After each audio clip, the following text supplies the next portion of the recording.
Gruodžio 9 dieną Druskininkų savivaldybėje lankėsi Gruzijos parlamento delegacija, kurią priėmė Druskininkų savivaldybės administracijos direktorius Linas Urmanavičius. Susitikime buvo aptarti biudžeto formavimo principai, savivaldybės tarybos struktūra ir jos rinkimų tvarka. Linas Urmanavičius svečiams pristatė numatomą kurorto plėtrą, supažindino su įgyvendintais ir planuojamais įgyvendinti projektais bei turizmo infrastruktūra. O šeštadienį mero pavaduotoja Kristina Miškinienė priėmė delegaciją iš Kazachstano Respublikos gynybos ministerijos. Iš tikrųjų, bendradarbiavimas kurortui svarbus su daugeliu valstybių, tame tarp ir su Kazachstanu.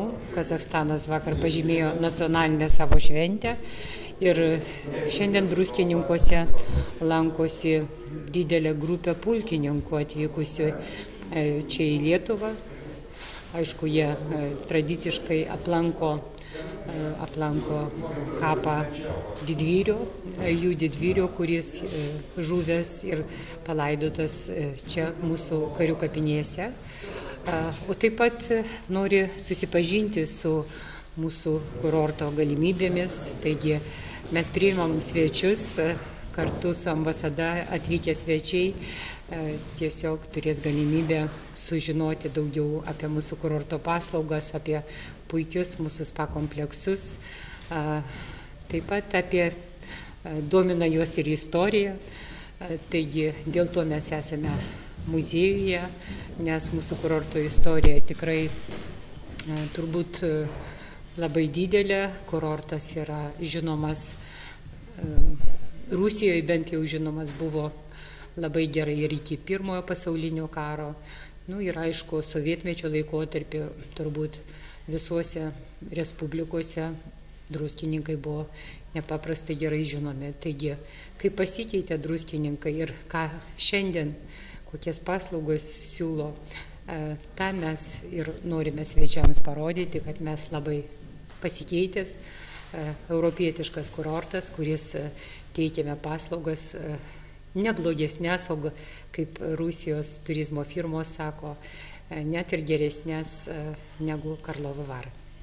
Целью визита нашей делегации, военной делегации Министерства обороны Республики Казахстан, является посещение мест захоронений. Pagrindinis mūsų delegacijos atvykimo tikslas – aplankyti kapines, kuriuose ilsisi mūsų tautybės kariai, žuvę Lietuvoje Antrojo pasaulinio karo metu.